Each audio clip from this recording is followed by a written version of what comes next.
one to shut it. Oh, yes, Keep building, eh? Better and better every day. That's it. There you go. Great game, guys. That's going to go to a gold medalist soon. Yes! Whoa! We'll be back to you guys, boys. Big 2 points, and let's keep this thing rolling. Yes. Yes, indeed. Let's keep things rolling as the Winnipeg Jets beat the Vancouver Canucks 3-2 in overtime in their first game back from the 2026 Winter Olympics. She's Sara Lesky. I'm Jamie Thomas. Welcome to Check In. The Jets at it again. They'll take on the Anaheim Ducks much later tonight at 9 o'clock Central. So we'll get you set for this game. Lots coming up. We'll get into that a little bit. But man, oh man, that was such a big win. Trailing twice in the hockey game against the Vancouver Canucks, the worst team in the NHL. But you just got the sense, Sarah, that eventually they're going to win that game. And, a lot of that, we won't talk enough about Eric Comrie, but he was, won his 4th consecutive start, was tremendous after giving up the first shot on goal, and just keeps getting better and better in his backup role. But a much-needed win for the Jets in Vancouver on Wednesday night. Yeah, absolutely. As I've already seen a couple people in the chat talk about how we do not have a laid back scene today. No, we are not doing our version of Wayne's World. We have elected to move again. But we are looking forward to this game here tonight. Yeah, they need to build upon this. So I also see some people in the chat go, look, you want to see them build on it. They're now 9 points back at that second spot. But the people feel torn at this point. And I think that we're going to see a lot of people as we lead up to trade deadline go, okay, I really want to see them win, because you do want to see them win. And then there's those people that are conflicted because they feel, okay, well, it's a big hill to climb. Maybe they need to, you want to get a high draft pick. And I think at the end of the day, though, right now, you want to see this Jets team playing the best that they can play right now. You want to see the players that have been elevated in their roles and given different opportunities. An example, Logan Stanley with the increased minutes with no Josh Morrissey. You want to see different players that have come into the lineup, Ville Heinola, or up front. It would be you want to see players be able to take advantage of it, get their games going where they want them to be. And the Winnipeg Jets let the cards fall where they may, but you're hoping tonight that it's going to fall in the win column as they face the Anaheim Ducks. Game 2 of this 3-game road trip. And yes, it is going to be a very late night in particular for one Jamie Thomas. Yeah. Listen, the last time the Jets were in Anaheim, I think they got a good look at Joel Quenneville's Ducks, who are relentless. Yes, this past minute. I drank a coffee at 7 o'clock on Wednesday night. I'm not gonna lie, I fell asleep for like 2 seconds in the second period. I think that's how long I fell asleep for. But I woke up. I saw the majority of the game, so I got to get ready for that one again tonight. So I'll load up on coffee as much as everybody else. But I mean, listen, Anaheim is as entertaining as it gets in the NHL right now. With that game against Edmonton on Wednesday night, it was back and forth. I'm sure the Oilers didn't love the fact they gave up 6 goals, but that is the goal scoring ability of the Anaheim Ducks right now. They're a dangerous hockey club, and we'll ask Mitchell Clinton about that a little bit later, as he's going to join us momentarily from Anaheim. By the way, it's going to be 33 degrees in Anaheim today. Okay, so why would you need to bring that out? You might be oblivious to the fact that all the highways seemingly in and around Winnipeg are shut down right now. There is no need to bring up the fact that Mitchell could be getting a sunburn this afternoon going through. But we're looking forward to talking to him, looking forward to speaking to Craig Button as well. He is going to join us. We'll ask him about a variety of topics, both about this game here tonight and then looking ahead to the trade deadline. Rarely jealous of Mitchell Clinton in this world. Like, I mean, obviously he works with Paul Edmonds, so I'm jealous on a nightly basis because I've been there before. But anybody that's in 33-degree weather, I'm jealous of, especially this time. All right, let's go back before we bring Mitchell on in a couple of minutes. Let's go back, and you mentioned this was a game that they had to have. They were able to get it, but they needed the extra time in order to do it. And the game-winning goal coming off of the stick of one Cole Perfetti. For Lowry, he'll have to hustle back for it, and he'll carry it out of the zone. Continues on with some strong momentum. Adam Lowry off the rush. Centering pass, Perfetti shoots and scores! Jets win it 3-2.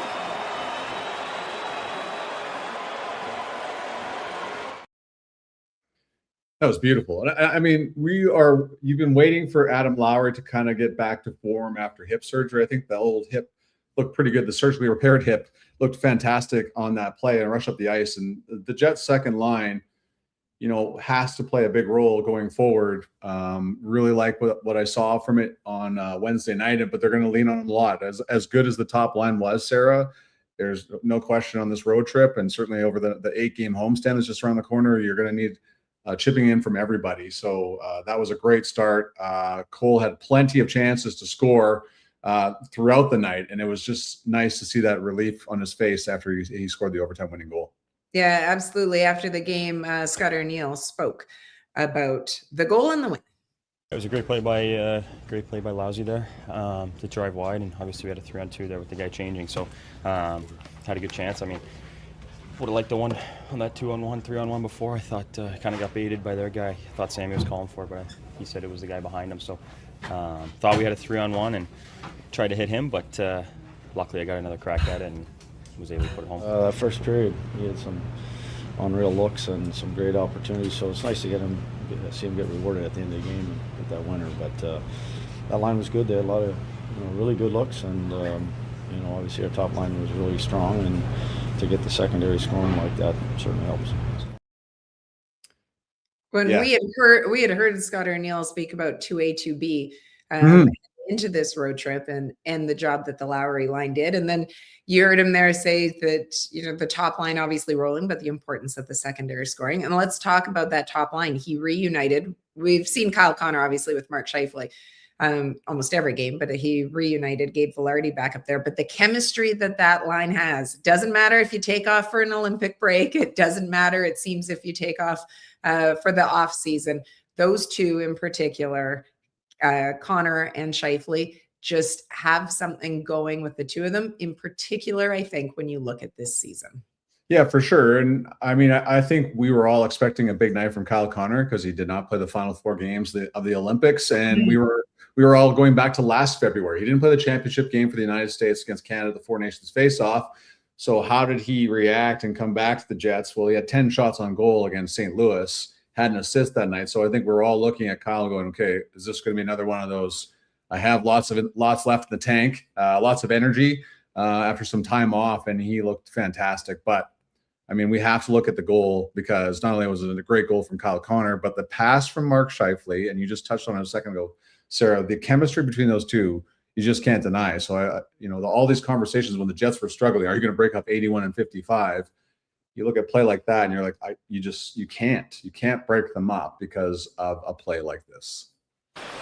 Kane, bad pass picked off by Scheifele. I think he was trying to find Camp, but he was heading to the bench. Here's DeMello shooting, blocked by Marcus Pettersson. Scheifele gets the puck behind the net. Backdoor, they score! Scheifele went against the grain with a pass to Kyle Connor. And with Tolopilo looking the wrong way. Okay, so you may not have seen it, but here's the replay to get a better look at exactly what Scheifele was seeing. It's an easy one for Connor, and some deception from Mark Scheifele as he is fortunate with this puck. He goes on the backhand.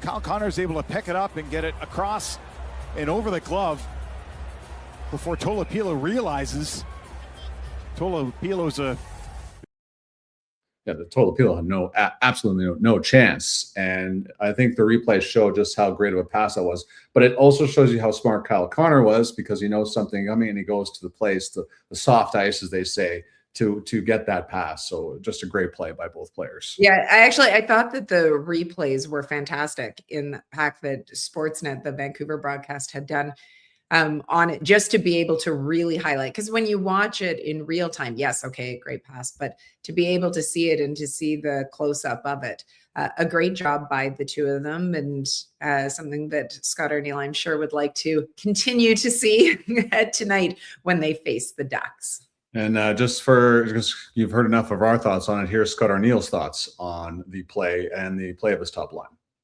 He sure did. I mean, that whole line did. I know I've kind of reunited them. I knew that coming down the stretch here, we're going to need their offense, and they were real good right from the get-go, and obviously him and Scheif, that chemistry that they have. But the thing I liked about KC is he's one of our best trackers. He's one of the guys that pours back on that line that helps defend. He's a real solid two-way player for us. I thought we were good. We had a lot of good chances. Had some speed. We it was nice to be back all together, just playing hockey again. So it was a big 2 points for us. Did it feel good to get the rest off, get back playing after all the practice time? Yeah. It was really nice to just get back into a game after a long break. So obviously we're happy to get a win coming off that. So that was good. All right. Well, mini training camp is over, and because the Jets are back in action, that means our first guest of the show is back in action as well. It is Mitchell Clinton joining us from Anaheim. I'm looking at you. You look like you got some sun. You look refreshed. Part of it was going to Mexico during the break. That was right. Part of where the sun came from. But yeah. I will say, and I say this hesitantly only because I have seen the weather reports from back home in Winnipeg today. You're a smart man. Yeah, we'll just say it's not necessarily like that here today in Anaheim. I did get a little bit of sun this morning while standing waiting for the bus. So I'll just leave it at that. I don't even want to talk about the weather. I'm looking outside right now, and I see people in the comments too say that it's in particular, it's the wind that is absolutely crazy there right now. So let's talk about this game tonight. So I don't think Jets are still scheduled to do their morning skate at 11:30. Is that correct? Yes, correct. Okay. Anaheim isn't necessarily having a full skate today. There's about 3 people on the ice in front of me here at Honda Center. So no real morning skate for them. So we just kind of wait and see if Winnipeg maybe comes out a few minutes early, which isn't a bad thing. So we know that Connor Hellebuyck flew to Anaheim yesterday. It was talked before. We always knew that Eric Comrie was going to play that first game back out of the Olympic break. Do you have any indication? Do you think that Connor will be in net tonight, and do you expect to see any changes put on that, your ESP? See what you can think of in advance of this. So, I mean, just in terms of Connor Hellebuyck, the athlete that we've kind of gotten used to, usually if he's around, he'll want to play. So I imagine that's what a lot of the conversation is right now. I mean, I wasn't around the room too much upon arrival here. I did see Wade Flaherty and Eric Comrie going through their regular video work after a start that Eric Comrie has. So that's happened. But, I mean, just for the sake of throwing it out there and a guess, I would say Connor Hellebuyck will probably want to play and get back going again. When it comes to the lineup itself, I wouldn't anticipate a whole lot of changes. I guess it just depends how Hayden Fleury is feeling. Just sitting day to day right now, but that's about the only player that I would see change. Big night for Gus Nyquist hitting game number 900 tonight as well. So I would imagine that he gets to have that milestone game. And also, there is a lot of construction going on around Honda Center right now. So I don't know if you can hear that in the background. That is about 10 sections to my left. I tried to get as far away as I could, but it is like everywhere. Like even if I walked into the concourse, they're doing work on the concourse too. So there is nowhere safe here at Honda Center. So I apologize for the background. No, that's great. Speaking of construction, what about construction on the second line and what Scott Arniel's been trying to put together with reuniting the top line? What did you like about the second line, in particular, Cole Perfetti?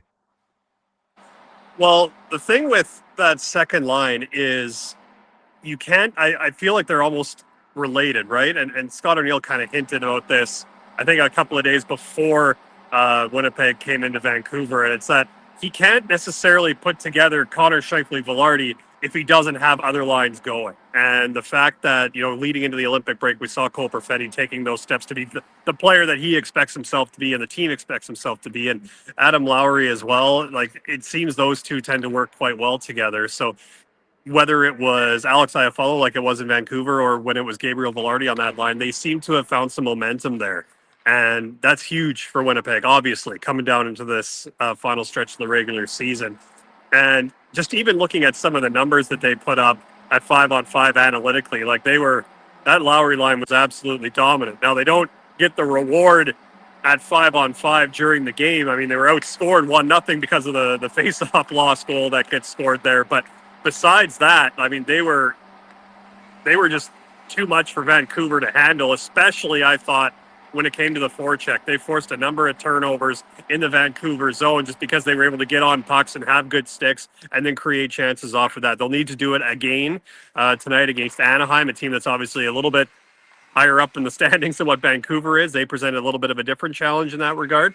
But if Scott O'Neill and the coaching staff, you have that line that you feel confident throwing out there against top 6 competition and being able to win that matchup, at least territorially, you'll take that every time. Yeah, so when you mention, I mean, it is a different opponent tonight and a different beast in Anaheim. And look at the success that they have had recently, not just in their one game since coming off of the break, but I think they're 10-2 in their last 12 going back, and they can score. I mean, we have certainly seen them do it, and in great numbers. When you look, whether it is that second line, whether it's up front in general, what do you look as being the biggest challenge that the Jets are going to have to contend with tonight in order to be able to have the success and make it 2 wins in a row? I would say, Sarah, it's 2 things. It's managing the puck, and then it's also your defensive structure. So you look back at the game that these two played back in November, and there were 2 power play goals for Anaheim. So you kind of look at that a little bit differently, and I'm sure Dean Schnauf and the PK group has been looking at that. But the 5-on-5 goals that Winnipeg gave up in those games, part of it was their ability to not make the plays under pressure. And that was kind of something that was really plaguing Winnipeg at that time in November, where they would get pressured and they'd turn the puck over. And that happened twice against Anaheim. And then you're not in your structure to be able to cover it off. And, Anaheim scored a couple of times, Beckett Seneca in the slot, like he just found that open space, because when you turn the puck over at the places that Winnipeg did in the defensive zone, your teammates are already moving in that breakout type of thing, right? They've left that defensive shell, if you will, to go into that breakout. And then when that puck gets turned over, well, now you're not in a position to defend.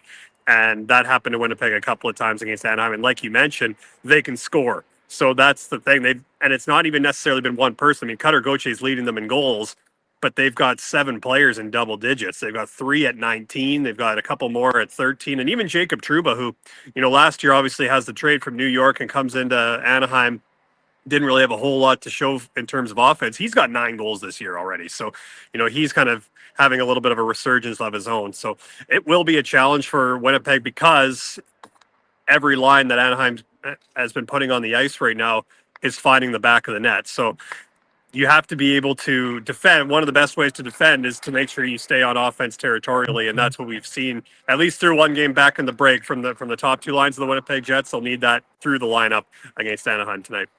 Somebody that's closing in on double-digit in goals is Logan Stanley. Mentioned had a great hockey game Wednesday in Vancouver with the increased ice time that he's getting. What is the challenge for him and the Jets right now, with him being that number 1 power play quarterback, as they get used to what he has instead of number 44? Yeah, and I mean, I thought what he said before the game, just after the morning skate in Vancouver, when I asked him about the power play, was telling. Because oftentimes when you're a defenseman getting into that position, maybe for the first time, you look at some of the guys you're on the ice with, and you're like, I'm just going to just dish it off. And he didn't say he's not going to do it, because he's like, hey, those guys on the flanks are pretty good, and they absolutely are. But at the same time, Mark Scheifele told him, hey, if you've got the shot, take the shot. And he did. And I was really happy to see on the power play that he did do that, because one of the things that you need, and Edmonton's power play is so good at this, is if you have that shooting threat at the top, a lot of what Edmonton generates, if it's not right off of an offensive zone face-off win on the power play, it's back to Evan Bouchard. He hammers the thing, and then there's chaos, right? And I thought Winnipeg did a pretty good job on the power play of getting to those pucks when they needed to. So for Logan Stanley, it's twofold, right? So you have those extra minutes on the power play. He was doing a little bit of PP2, but obviously if you're playing PP1, you're getting more time. So I thought he handled the extra ice time pretty well. The other thing I liked is on Vancouver's first goal, he goes to make that high flip, doesn't quite get enough on it. It gets turned over. It's in the back of the net. Unfortunate, but still lots of game time to play. But I didn't think he let that impact his game at all. I thought he bounced back from that quite well, and was able to get back to his game. Didn't try to be overly safe or conservative, if you will, with the puck. He stayed to his game, kept his feet moving, and he's going to have to do that because as long as, Josh Morrissey, Neil Pionk aren't available, Logan Stanley's going to get a fair amount of ice time. He has to be able to just kind of, hey, mistake happened. We got to put it behind us and keep rolling. I thought he did it well against Vancouver. Buddy, before we let you go, I know it's plus 33, and I've said this a lot in the show already, but what you said it, not me. If you were going to have soup today, what soup would that be? Oh, good question. For the amount of Food Network that I watch, I think I would remember the term. I think a cold soup is called a gazpacho. Correct. I think. Yeah. So it would have to be something like that. I wouldn't want to go like the chicken noodle or the beef and barley route today. No. So some kind of cold soup. I don't have a flavor in particular, but it would be that genre of soup, if you will. Well, text us later and let us know if Paulie goes chicken or the I beef will. and barley, because he's going one of them, 33 degrees or not. I picture him strolling up and knowing that you guys would want to know, and he's just sitting there being like, they might think I'm a chicken noodle guy today, but I'm going to throw the curveball. I don't know why I picture that, but I just think it's something that obviously I know you guys talk about with him a lot, so I'm sure he's thinking about ways to do it. And I honestly,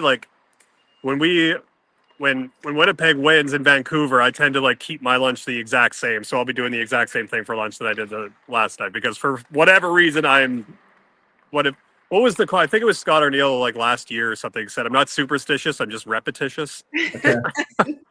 that hit home for me. So I'm going to do that. Whatever makes you feel better about it. Exactly. Thanks, buddy. All right. Have a good day.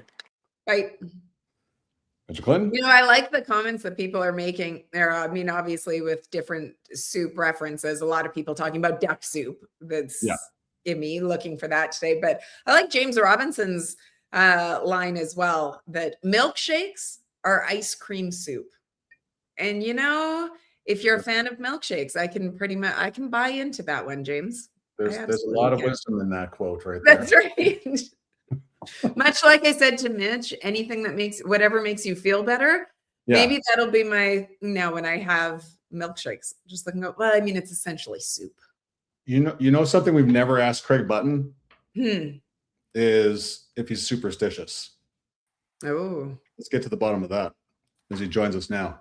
Craig's already regretting that he agreed to come on. He's like, what is this between soup and superstitions? I don't hear Sarah. I'm not hearing Sarah. I hear. Oh, do you hear me, Craig? Yeah, I hear you for sure. Okay. I hear you, but I don't hear Sarah. Well, sometimes bad things happen in life, and we just have to get over it. But I hear you. Yes, Sarah, for the interview. Like Sarah's lips are moving, right? Yes. I see her lips moving, and I know she's making an effort to speak and wants to be heard. But I just can you hear her, Jamie? Oh, I'm not quite sure yet. So she's texting me. She's smiling. And while we wait for Sarah to find her voice, this might be the greatest thing that's ever happened to me, Craig. I've worked on. What do we see in here? What is it? She says, "Hi, Craig." Hi. Oh yeah. Well, hi. I'm waving. Can she see us? Yeah, she can see us, right? Okay. Well, this is good. Oh, now I've lost you. No, I'm just kidding. I'm fooling around with you, Jamie. Oh my gosh, you totally punked me on this one. I figured why not have a little Charlie Chaplin fun. For the people that don't know who Charlie Chaplin is, he did silent movies. He didn't speak. So now I hear Sarah laughing, so it must have worked. Okay. So while we figure this out, we'll figure it out. We're closing in on the trade deadline, Craig. Mm-hmm. Right now, as of this moment, who would you say are the selling teams in the National Hockey League? I think that. Let me qualify this first. Yeah, I think you better understand what your reality is, not what your hope is, and not what you think may be possible. You better understand what's likely, like improbable. Okay. So I think the Winnipeg Jets should be sellers. I don't think that they're a team, 9 points out. Oh yeah, you're 9 points out. 9 points out is a lot at this point in the year, and I don't think so. The Toronto Maple Leafs, I think that you have to. The New Jersey Devils, these, and the reason I'm mentioning these teams right now, the LA Kings, they're all teams that coming into this season, had high hopes, and you looked at them, and I don't think anybody would have said, oh boy, New Jersey, Winnipeg, Toronto, LA, they'd be outside of the playoffs and not be making the playoffs. But I think that's the reality. So you don't want to be there, but you have to deal with reality. I love what Nathan McKinnon said following the gold medal loss on Sunday. And he said, you can't fight reality. And you don't have to like it, but you can't fight it. And I think for the teams I just mentioned, stop fighting it and understand that opportunity to retool. Some teams are going to have to look at it a little deeper. Some teams are going to have to look at it in terms of what type of support can they get around their key players. And then I think that allows you to really focus in on the task at hand. So that's why I mentioned those 4 teams. Teams that are right at the bottom and everything. I think Seattle's a fascinating team. Right. I think Seattle should be a buyer personally, because I'm not saying that they're a playoff team, but I think they should be a buyer because they really haven't had any significant footing in the NHL since they arrived. And I think that trying to do something that can be bold, that can be bigger than just kind of moving pieces around, I think would help the Seattle Kraken, not only right now, but as they go into the future. Because I think it now has to be about, and maybe that future does mean the playoffs. Maybe they find a way to get there. But I think that they have to be a buyer to try to push their team. And on the flip side, I think Nashville should not. I think Nashville should be a buyer. And if they're not a buyer, don't be a seller. I see lots of stuff. Ryan O'Reilly, Steven Stamkos, they're right on the cut line for the playoffs. I'm not trading anybody if I'm in Nashville. That's my own take. Okay, so I heard an interesting theory the other day. Going back to Seattle and the Kraken, eventually Seattle's going to get an NBA team, Craig. Is there pressure on the Kraken to kind of get their foothold on the market? Because Seattle was a basketball market. Do they have to push the envelope here to get their foothold first before the NBA eventually, if they ever does come back to Seattle? Or does that even make sense to have that business model? Well, no, I think it makes sense. So, we may think well, who's watching? Are the same people watching basketball that are watching hockey, and vice versa? I don't think it's about sponsorship dollars. It's about the dollars that companies and that want to invest in your product. And everybody wants to invest in something that's positive and that's good, that they can see a return on. So you talk about a basketball city. I think where Seattle has to try to get their footing is in the sponsorship dollars, in the sponsorship arena, so to speak. When we went down to Dallas from Minnesota in 1993, the Cowboys, and they still remain the number one one of the best in the world. We know that. And what we had to do is give people a reason to invest in us. They're never going to invest in the Dallas Stars to the same extent as the Dallas Cowboys, but we have to give them a reason. And I think, Jamie, that theory has to apply to the Seattle Kraken. You got to give people a reason now to invest in you, whether that be with season tickets. I think it's more in the sponsorship dollar arena. Well, if Sarah was able to ask this next question, I think she would want to know what. Hey, Jamie, just let me tell you something. I know how this works. Sarah writes out your questions, and then you express them, because Sarah wants to make you look as good as possible. Is that what she tells you when you guys are working together? Jamie, well, no, it's not because I live it. It's a shared experience that you and I have. Because Sarah tells me what I need to say when she asks me the brilliant questions she asks. So I just make sure I go and do what I have to do.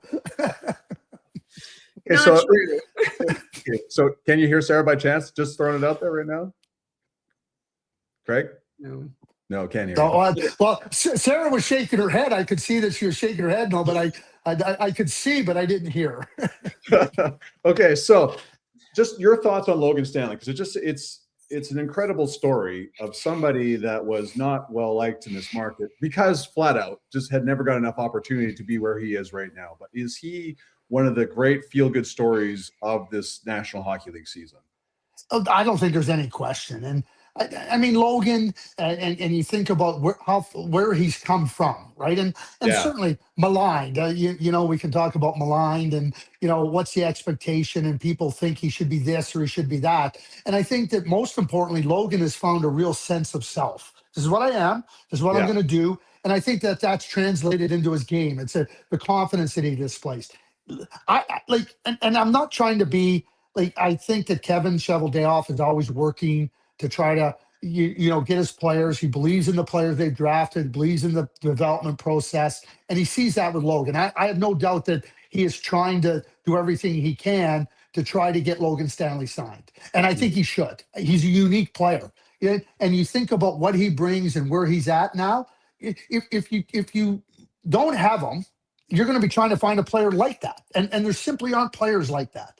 So I don't have any doubt that Kevin's working diligently to try to, and maybe a contract doesn't get signed before the trade deadline, but the understanding that we can get something done, I think this is where Kevin needs to feel good about the process, because there would be a ton of interest around the league for Logan Stanley. And I don't think Kevin's going like, oh boy, I got to trade him. Like, you know, he's measured. We've watched how Kevin operates. He's measured, he's thorough. And, you know, so many times, and there's so many examples of it where people are questioning, oh, we have an announcement. Mark Scheifele and Connor Hellebuyck have signed long-term. Oh, Kyle Connor signed long-term. Like, we always talk about the pending unrestricted free agents. All I know is that Kevin Cheveldayoff has a check mark, a check mark, a check mark, a check mark behind every one of them. And I don't think there's any reason to believe that that can't happen with Logan Stanley. But, you know, to the original question, no doubt about it. People are rooting for Logan Stanley now, which is a 180-degree turn. Okay, so before I let you go, the final question Sarah wanted me to ask you, with me taking credit for this. What's your favorite soup, Craig? My favorite soup? Yep. Okay, so I have two favorite soups. Okay. When I have grilled cheese, I have to have tomato soup. There's no other soup. There's no other soup that can go with grilled cheese. Right. Okay. And so I am locked in on tomato soup with grilled cheese. Okay. Now, other than that, it's clam chowder. And it's New England clam chowder. Although my grandmother used to make a red Manhattan clam chowder, which I loved, but it's kind of that memory of being at your grandmother's house and what she cooked and everything. And I don't make it, but clam chowder would be my second. I do have a third. Like, we have time. French Canadian pea soup. Okay. Like, you know, oh yeah, I love French Canadian pea soup. And like, I'm going to give a real plug in. Jeff O'Neill, I've learned this from Jeff O'Neill, so I'm going to try this. And we're going to see, we talk about sponsorship dollars and who's paying attention and everybody wants to do it. Like, Habitant in the can, French pea soup is a really good one. And so Jeff always mentions, hey, I like this, I like that. And then boxes show up of whatever he likes. So I'm going to see if any Habitant pea soup shows up at my house. I don't buy canned clam chowder. I will buy canned pea soup, canned tomato soup. But I have to make the clam chowder. I have it made. And I heard you talking at the beginning about superstitions, just to finish this off. I have zero superstitions. Thank you. I don't. I'm not superstitious. I respect that people may need them for comfort and everything, and I do respect them. But I don't. I'm just not superstitious in any way, shape, or form. I don't think I affect the outcomes of things by the way I say or what I wear or what I eat. But if that makes everybody else feel comfortable and a little more confident about what they're doing, I'm fine with that. All right, buddy. If you could hear Sarah, she would say, thank you so much for joining us today. That's what she's straight from the corner. Well, let me, I know she can hear me, and I know Jamie, like, you know, and Sarah had asked me, and there's no such thing, Sarah and Jamie, as late notice when it comes to you two. If I can fit you in on the show, it's 100% yes. Thank you. Craig, appreciate your time, my friend. We'll talk to you soon. Okay, be well. And it was nice watching you nod affirmatively, Sarah. Like, see you, Craig. See ya. Craig Button joining us. Yeah, Craig's going to be my on. Gosh, that was like the best part of our show was like you not talking. It was like amazing. For, you know, you're really lucky that I only had small cue cards in me. And that this is because I was going to write you a few messages too. And let me tell you, they weren't going to be as nice as hi, Craig. Then when he said that I tell you what to say, I thought you better come up with something really good right now if that's what I'm getting to. Well, the questions I gave are like tremendous. So well, you know, not that you want to pat yourself on the back or anything. Well, Sarah's smile speaks for her. We can hear her. However, yes, I know. Should we play this video before we go? Yeah, so very quickly, and just so tonight is going, and we thank both Mitch and Craig for joining us. I really liked his comments, and I think we're going to discuss a lot over the next week leading into trade deadline, because it is only a week away now, about a variety of the players on the Winnipeg Jets roster, and that includes Logan Stanley, because whether you are going to keep him or not, whether you're going to sign him long-term or not, I think that he is a name that is out there a great deal. And so I do love, and a number of people in the comments have talked about this as well before, that the change that we have seen in the way that Logan Stanley is perceived in this marketplace, whether he stays long-term, whether they end up trading him somewhere, whatever ends up happening, I think it is such a great story to be able to see the fact that he has been embraced by this fan base. He is a great guy. And I just love now when you hear the chants from him, that it's great to see. So hopefully, especially with Josh Morrissey out, with Neil Pionk out, what an opportunity for him to continue to showcase himself, and hopefully he makes the best of it.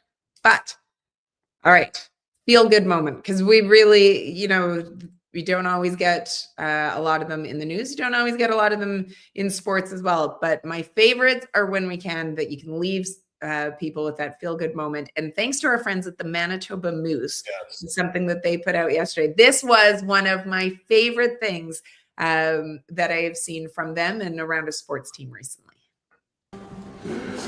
Wow. Oh, wow. What a rig. That looks awesome. Look outside. Oh, wow, look at that. This thing's wicked. How you doing, bud? Good? You look great. You have fun today? Yeah? What's this one? Oh, it's that. That's unbelievable. What do you think? Oh, you got a gift for me?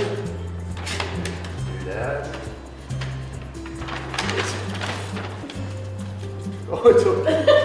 It's a bobblehead? No way! I didn't know I had a bobblehead. We thought it'd be best if your biggest fan revealed that you're a bobblehead. There you go. There you go.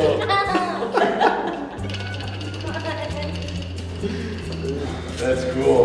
Well, thank you so much for showing that to me, Noah. That's wicked. Hi, I'm Ty Bauer with the Manitoba Moose.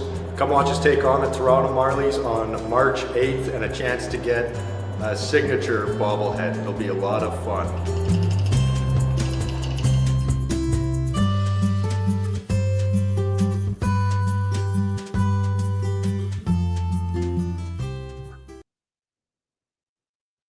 He's the best. Like I know I use that term a lot, but it's amazing how tough of a guy he is. But like he reminds me a lot of Brendan Dillon, a lot of the type of person he is, the community, how he is with his teammates, and how tough he is on the ice. He's fantastic.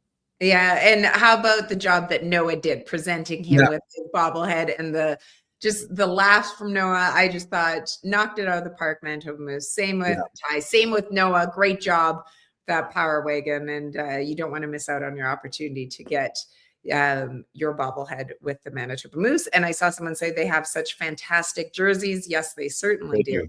You got to love both the Jets and the Moose jerseys that we have seen out there. All right.